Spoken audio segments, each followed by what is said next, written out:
One of the questions I got very often was, "Aren't you scared?" I said, "Scared of what? Why should I be scared?" No, you travel alone. You go in these large gatherings where there are a lot of men, and also I used to say, no, there is nothing to be scared about, irrespective of who I am. I'm also being seen as a kind of a role model. If I look up to say that, oh, if this girl would come all the way from another state and come and work here, learn the language, and culturally also assimilate and do her work, then we can do it.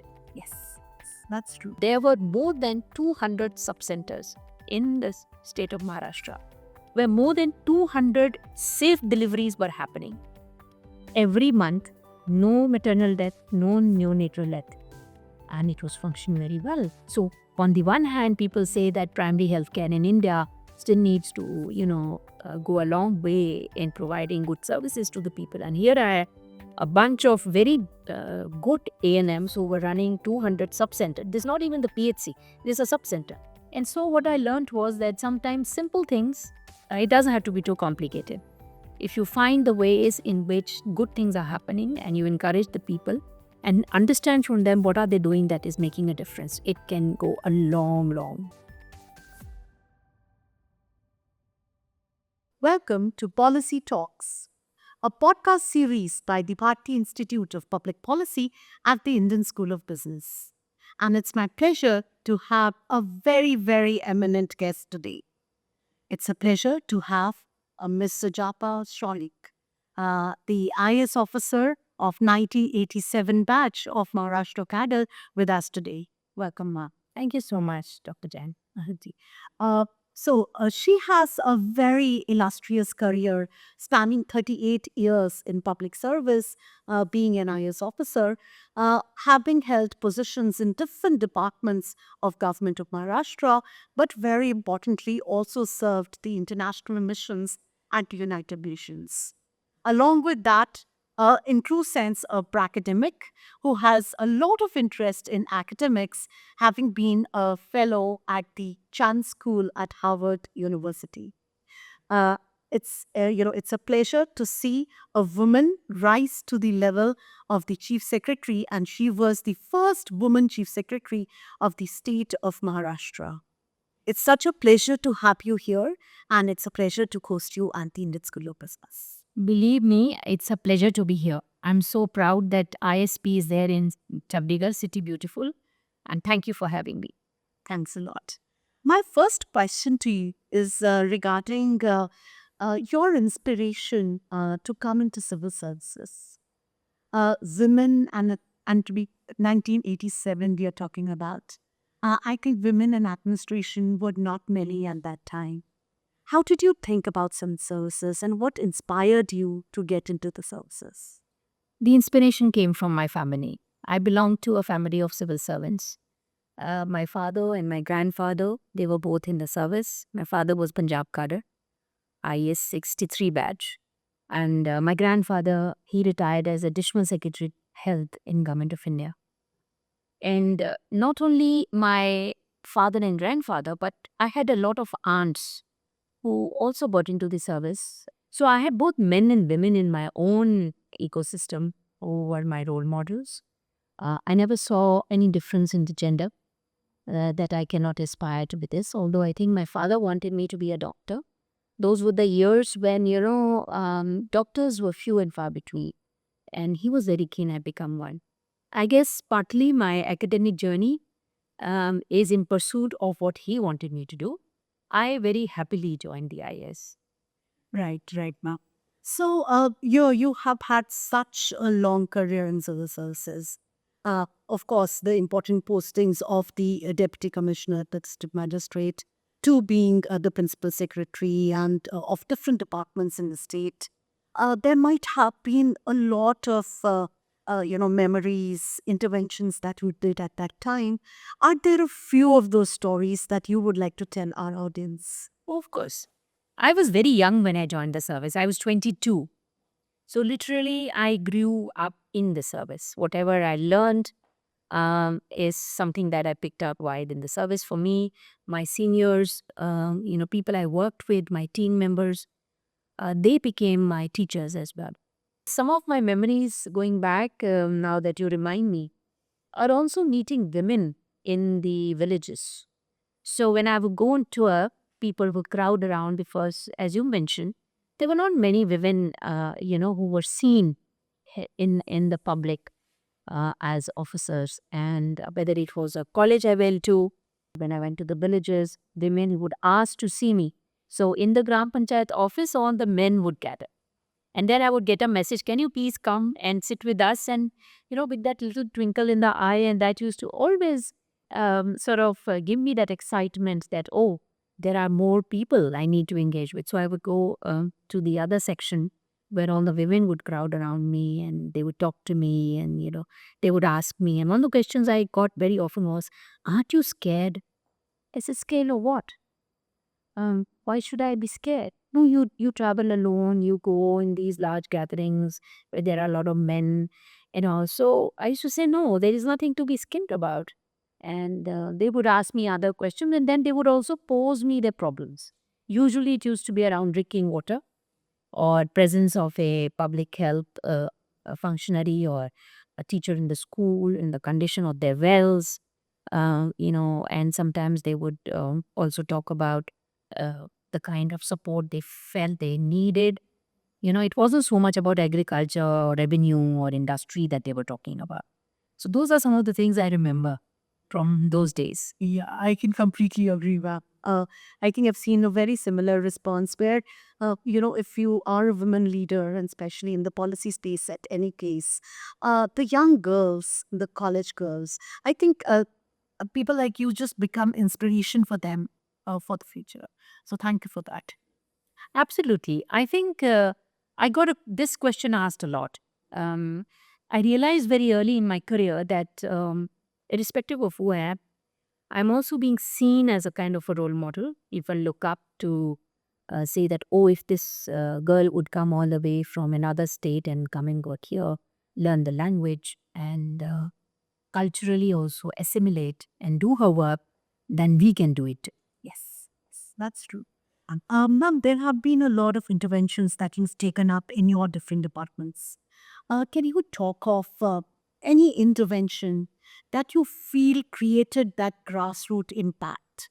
And it could be in skilling, it could be in healthcare, it could be any of these, sectors that you've extensively worked in.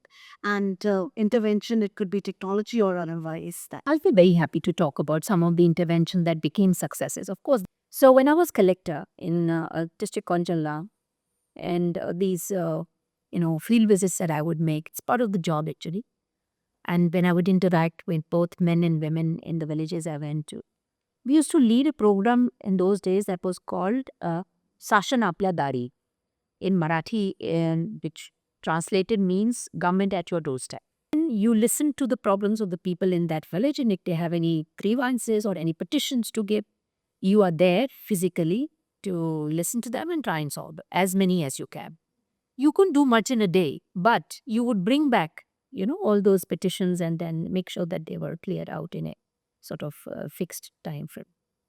So I'd gone and as usual, so we were just chatting, and then one of the women came up to me and she said, you know what? When the mutation entries happen on the death of the head of the family, so our rights are not recorded in the land records. And many times the daughters or the sisters are asked to sign a paper that says, I forego all my rights. I was very perturbed to hear this because, law does not make that distinction. So when I went back to my office, I had a consultation with all my officers. We then started a mission to ensure that everyone, all the legal heirs, are recorded in the column where the heirs are supposed to be recorded in the 712 extract recorded. And that's the land record. And in case anybody wants to opt out, that should be a subsequent kind of an activity. So that it took some time. There was, systemic resistance, and some people just didn't believe it can happen.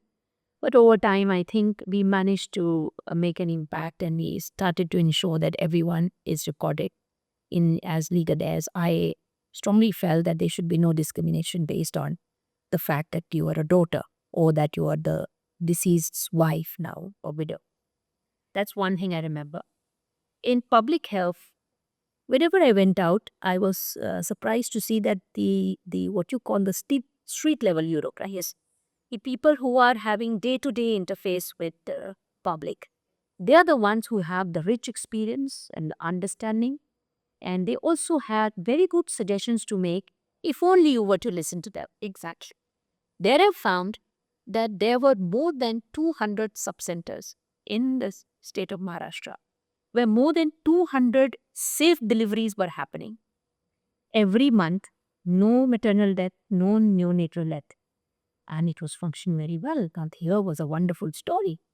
And I myself found it hard to believe, but once I got it verified, it was right. So, on the one hand, people say that primary healthcare in India still needs to, go a long way in providing good services to the people. And here are a bunch of very good A&Ms who were running 200 subcenter. This is not even the PHC. This is a subcenter with safe deliveries. That led me to conceptualize something called Surakshit Matutva, which meant safe Masego.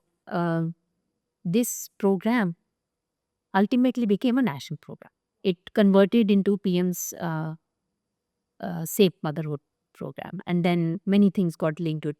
So we came out and made an affirmation that zero tolerance for any maternal death. Over time, this led to reduction of the maternal deaths in our mortality in our state. Maharashtra became number 2. We beat Kerala.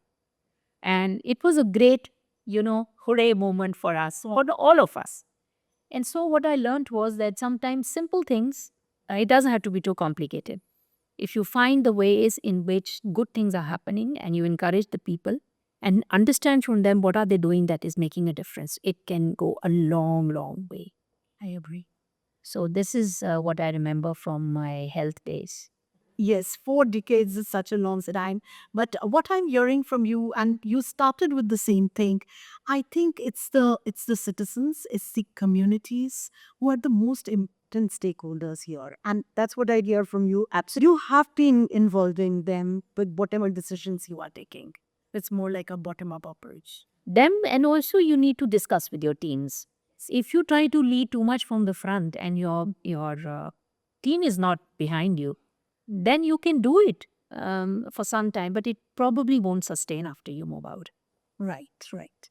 Ma'am, coming to a very different space you have been in, and I'm talking here of the United Nations missions where you were in the conflict zone. I think you were in Kosovo and other places. Ma'am, how was that experience when it comes to conflict management, when it comes to international relations? What was the experience like, and what were the learnings at that time? So let me at the outset first say that both the missions I did, the one in Cambodia, or Kampuchea as it was known in those days, the United Nations mission in Cambodia, and the second one when I went to Kosovo, United Nations mission in Kosovo, UNMIK, they were both government sponsored. Government gave a call for people who wanted to opt for these missions. And the biggest learning that I came away with was, people anywhere in the world are the same. Families are the same, family values are the same. And frankly, all these differences that we sometimes see around us and we think that they are true actually are blur. When you are moving in communities, then and it's the human essence that comes to the top. Not everyone is different as we imagine them to be. And yeah, I think Cambodia today is very different from when we went in. And the challenge was that you're going into a war-torn zone where there's a lot of damage to civic infrastructure, and civil liberties and human rights are probably not the way they should be. So it was a very challenging task. Similarly in Kosovo, when it separated from Serbia and UN mission went in to set up civil administration structures, it was again a war-torn area. There were a lot of ethnicities that were involved in this conflict. But having gone from India, where we have so many diversity in our country, in terms of both ethnicities and religion and languages. It wasn't so hard after a while because I found human nature is the same wherever you go. These were very richly and, sort of intuitively learning exercises for me. Aside of what I learned in the academy in Missouri, this was like being in a real situation where you're constantly testing the principles and the values and the laws and all the administrative theories you've been taught. And you're negotiating constantly for rebuilding, for civil reconstruction, for setting up, utilities. In both these countries, I did that work. And while working with the multinationality. So very, very interesting journeys I had. And I'm very, very fortunate that Government of India made available these opportunities for me to go and work in missions. Very, very insightful. Thanks. Uh, you are a academic, and your interest in academics was is very visible. You were a fellow at the Chan School at the Harvard University. What kind of research did you do as the fellow, and how has that impacted your work, or maybe some of the programs that are running in Maharashtra at this point? You know what drew me to Harvard? I frankly, when I was a young girl studying in Punjab University, I'm an alumni of Punjab University. I used to read about these, great portals of education and learning and knowledge. And I used to wonder if I will ever be able to go and attend a course there. Like all growing young people, you have some dreams. So I used to think, oh, America has these great institutions. Sometime I hope I get a chance to go. When I used to tell my father, he used to say, well, right now you concentrate on finishing your studies, join the service. In future, you try for it. So that will stay with me, that you can try for it. So when the opportunity came for me, I was serving public health and concepts such as ethics. hmm, how do you prioritize who you give treatment to? We deal with a lot of very difficult cases. You have mothers who come and deliver in your hospitals who are lost souls. You don't know where they come from. And sometimes they go missing after the delivery. Or you have elderly patients who are found abandoned somewhere and you bring them and you treat them. So health brings you in the throes of what I call moral dilemmas. True. What do you do first? And who do you help first? So my quest for the theory led me to not only Harvard, but also I applied to Stanford. Yes. And when I thought everything is over and I'm not getting it, I got the mail. So you can imagine I was like, oh, the moon. I said, okay, great, let me go. I just finished my stint in public health. I was in financial reforms at that time. So I took time off. I took 2 years. I got and I went for a year to the Chan School. I worked on the health insurance data. All states have launched now. In those days, a few states, only 9 states had it and died. Now many states have it. And then, of course, Ayushman Bharat came, it's the Prime Minister launched in Jharkhand in 2017, I think. So now everyone has it, but at that time it wasn't there. So I was very keen to understand what are the outcomes of this program, right? So, and the courses I did, the professors I met were people whose work I had read, like Dr. Richard Cash, the founder of ORS system. And I still remember Eyal Nee taught me ethics. How do you prioritize who and how you make sure that the funding you have is used for the right, categories of people. And this program is meant for professionals. Right. So you go for an immersion of almost 10 months to the Chan School and you can audit any course. There is no particular compulsion that you have to have any credits. You will actually not get credits because you're not paying the tuition fee to the school. But you can conduct your own research. You get 2 guides. I got 2 wonderful guides. So learned from the best, published my paper, came back with a lot, many new ways of looking at administration. True. No, that's great. And I can relate to most of what you're saying right from the beginning. For a girl like born in Shimla, stayed in the hills, studied at Punjab University, same as yours. I always used to look at Harvard as something, as an aspiration. So when I got that opportunity to do a master's, be a Mason Fellow, I think even today there are so many people who ask me, how did you think about it? It's so difficult to get there. But I agree, completely agree to you that you just need to apply first. In India, I think there is this problem of excluding yourself. So the problem of exclusion, what I call, so we self exclude that, okay, we will not be selected. I think the first step is apply and then see how that goes. And those are those opportunities that a lot of people carried. So I think that is a message. Yes, I completely agree with you. Coming to, we're talking of messages that we can give to the young girls today. And my last question to you is regarding the same. If you have to give a message to the young women of India today who are aspiring to be in the policy space, what would that message be? And what would you like to tell them to be thinking before they enter the space? I think my own life's journey so far, including my professional career, taught me that you need to believe in yourself. Never sort of underestimate yourself and think that, or undervalue yourself. I would say that you cannot do it or you should not do it. I feel you should follow your passion, follow your heart. There is this theory in administration also that emotional leaders make better leaders. I mean, those who have a high EQ, and it's not just IQ. I feel that somewhere in your work, your passion and what you feel, what makes your heart beat faster, is also important to be incorporated. It's not only about the maths of it, that let's do this and let's do that. Life is going to give you several opportunities. You should make the most of them. Never feel like, oh my God, comparing yourself to others. Oh, this one did this one did that. There's so much of competition today. But that should not stop you from chasing your own dreams. Somewhere along the way, you will find your own passion, your own dreams, and your own belief system will come to the fore. And you should allow that to happen. And always stay optimistic.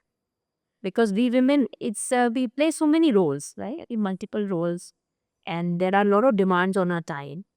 But if you respect what you do and value what you do, success comes to you. Right. Thank you so much. Thank you so much. My It pleasure. was such a amazing conversation. Thank you so much. Our happy. Sure, a lot of people listening to us today are going to be inspired by your journey, your life. And thank you so much for making that. Thank you, Dr. Jain.